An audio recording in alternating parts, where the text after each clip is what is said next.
దేశీయ స్టాక్ మార్కెట్లు వరుసగా మూడో రోజు నష్టాల్లో ముగిశాయి. సెన్సెక్స్ 585 పాయింట్ల పతనం కాగా నిఫ్టీ 203 పాయింట్లు పతనమైంది. అమెరికా అధ్యక్షుడు ట్రంప్ భారత్పై విధించిన సుంకాలతో మార్కెట్ల పతనం కొనసాగుతుంది. సెన్సెక్స్ చివరకు 585 పాయింట్ల నష్టంతో 80,599 వద్ద ముగిసింది.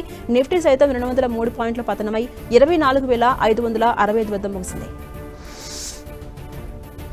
దేశీయంగా కూడా గోల్డ్ రేట్లు తగ్గుముఖం పట్టాయి. ప్రస్తుతం హైదరాబాద్ లో 22 క్యారెట్ల పసిడి 400 రూపాయలు తగ్గి 10 గ్రాములకు 91,700 దిగొచ్చింది. ఇక 24 క్యారెట్ల గోల్డ్ రేట్ 450 రూపాయలు తగ్గడంతో తులం 1,30,000 రూపాయలకు చేరుకుంది. ఇక వెండి విషయానికి వస్తే ఒక్క రోజులోనే 2,000 తగ్గడంతో కిలో 1,25,000కు దిగొచ్చింది. రిలయన్స్ గ్రూప్ చైర్మన్ అనిల్ అంబానీకి ఈడీ నోటీసులు జారీ చేసింది. 3,000 కోట్ల రూపాయల బ్యాంకు రుణ మోసానికి సంబంధించిన కేసులో ఈడీ దర్యాప్తు చేస్తోంది. ఈ నెల 5న విచారణకు హాజరు కావాలంటూ సమన్లు జారీ చేసింది. కొన్ని రోజుల క్రితం ఈడీ అంబానీకి సంబంధించినటువంటి వివిధ కంపెనీలు జరిపిన సోదాల్లో డాక్యుమెంట్లు, హార్డ్ డిస్క్లను స్వాధీనం చేసుకున్నారు. డిజిటల్ చెల్లింపుల వ్యవస్థలో కీలకమైన యూపీఐలో ఇవాళ నుంచి ఎంపీసీఏ కొత్త రూల్స్ అమల్లోకి తీసుకొచ్చింది. బ్యాలెన్స్ చెక్, ఆటో పేమెంట్స్ కు సంబంధించి కొన్ని నిబంధనలు మారాయి. ప్రస్తుతం ఉన్నట్టుగా అపరిమితంగా కాకుండా ఇకపై రోజులో 50 సార్లు మాత్రమే బ్యాలెన్స్ ను చెక్ చేసుకునేందుకు అవకాశం ఉంది. అమెరికా అధ్యక్షుడు ట్రంప్ మరోసారి టారిఫ్లతో మోతను మోగించారు. దాదాపు 70 దేశాలపై ఉన్న సుంకాలను పెంచేశారు. ఈసారి టారిఫ్లు 10% నుంచి 41% వరకు పరస్పర సుంకాలను విధిస్తూ ఉత్తర్వులపై సంతకాలు పెట్టారు ట్రంప్. ఇందులో అత్యధికంగా సిరియాపై 41% టారిఫ్ విధించగా భారత్పై 25% విధించారు.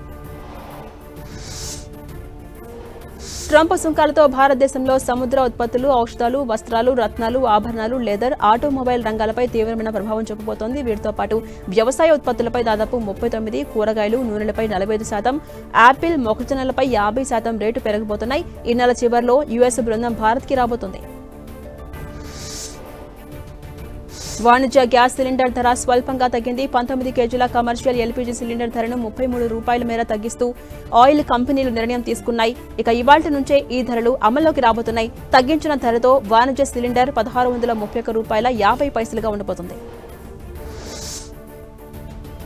దేశీయ శ్రీమంతుడు గౌతమ్ అదానీకి గట్టి ఎదురుదెబ్బ తగిలింది. ఆయనకు చెందిన రియల్ ఎస్టేట్ సంస్థ నిరాశాజనక పనితీరు కనబరుస్తోంది. ప్రస్తుతం సంవత్సరంలో ఇప్పటి వరకు గౌతమ్ అదానీ రియల్ ఎస్టేట్ సంపద 7% తగ్గి 52,320 కోట్లకు పరిమితమైంది. అయినప్పటికీ ఈ రంగంలో మూడో అతిపెద్ద వ్యాపారిగా ఆయన కొనసాగుతున్నారు. ఏడాదిలో 15 నుంచి 20,000 మంది ఫ్రెషర్స్ ను నియమించుకోబోతున్నట్టుగా ఐటీ సేవల దిగ్గజ సంస్థ కాగ్నిజెంట్ స్పష్టం చేసింది. ఈ ఏడాది జనవరి నుంచి జూన్ చివరి వరకు 7,500 మందిని నియమించుకోగా మొత్తం సిబ్బంది సంఖ్య 3,42,800కు చేరుకుంది. ఇక ఈ ఏడాదిలో సిబ్బందికి వేతనాల పెంపు ఉంటుందని సంస్థ సంకేతాలిచ్చింది.